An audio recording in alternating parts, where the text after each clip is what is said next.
ಶಿರಾ ತಾಲೂಕಿನ ಯುವಕ ಯುವತಿಯರಿಗೆ ಸ್ಥಳೀಯವಾಗಿ ಉದ್ಯೋಗ ದೊರೆಯಬೇಕು ಎಂಬ ಉದ್ದೇಶದಿಂದ ಕೈಗಾರಿಕಾ ವಸಾಹತು ಸ್ಥಾಪಿಸಿದ್ದು, ಸ್ಥಳೀಯರಿಗೆ ಹೆಚ್ಚಿನ ಉದ್ಯೋಗಾವಕಾಶ ನೀಡುವಂತೆ ಶಾಸಕ ಟಿಬಿ ಜಯಚಂದ್ರ ಸೂಚಿಸಿದರು. ಶಿರಾ ನಗರದ ತಾಲೂಕು ಕಚೇರಿಯಲ್ಲಿ ನಡೆದ ಶಿರಾ ಕೈಗಾರಿಕಾ ಪ್ರದೇಶಗಳಲ್ಲಿ ವಿವಿಧ ಕಾರ್ಖಾನೆ ಮಾಲೀಕರು, ಮುಖ್ಯಸ್ಥರು ಮತ್ತು ಸಂಬಂಧಪಟ್ಟ ಅಧಿಕಾರಿಗಳ ಸಭೆಯಲ್ಲಿ ಅವರು ಮಾತನಾಡಿದರು. ತಾಲೂಕಿನ ಉದ್ಯೋಗಾಕಾಂಕ್ಷಿಗಳು ಉದ್ಯೋಗ ಆರಿಸಿ ಬೆಂಗಳೂರು ಸೇರಿದಂತೆ ಇತರೆಡೆ ಹೋಗದೆ ಸ್ಥಳೀಯವಾಗಿಯೇ ಉದ್ಯೋಗ ಪಡೆಯಲಿ ಎಂಬ ಉದ್ದೇಶ ಈಡೇರಿಸಬೇಕು. ಆದ್ದರಿಂದ ಇಲ್ಲಿ ಕೈಗಾರಿಕೆಗಳ ಸ್ಥಾಪನೆಗೆ ಅವಕಾಶ ನೀಡಲಾಗಿದೆ.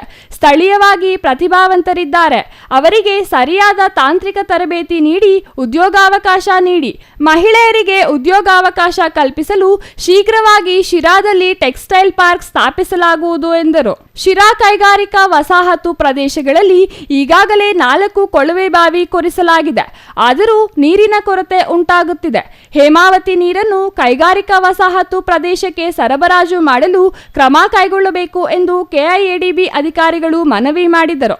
ಕೈಗಾರಿಕಾ ವಸಾಹತು ಪ್ರದೇಶಕ್ಕೆ ಹತ್ತಿರವಿರುವ ಗುಮ್ಮನಹಳ್ಳಿ ಕೆರೆಯಿಂದ ನೀರು ಸರಬರಾಜು ಮಾಡಲು ಕ್ರಮ ಕೈಗೊಳ್ಳುವ ಭರವಸೆಯನ್ನು ಶಾಸಕ ಟಿಬಿ ಜಯಚಂದ್ರ ನೀಡಿದರು. ಇನ್ನು ಈ ಸಂದರ್ಭದಲ್ಲಿ tahsildar doctor Dattatreya J Gada, taluk panchayat EO Harish, ಪೌರಾಯುಕ್ತ ರುದ್ರೇಶ್, ಕೆಐಎಡಿಬಿ ಅಧಿಕಾರಿಗಳು ಹಾಗೂ ವಿವಿಧ ಕಾರ್ಖಾನೆ ಮಾಲೀಕರು, ಮುಖ್ಯಸ್ಥರು ಮತ್ತು ಸಂಬಂಧಪಟ್ಟ ಅಧಿಕಾರಿಗಳು ಸಭೆಯಲ್ಲಿ ಹಾಜರಿದ್ದರು. Ismail Jabiulla, CTV news, Sira.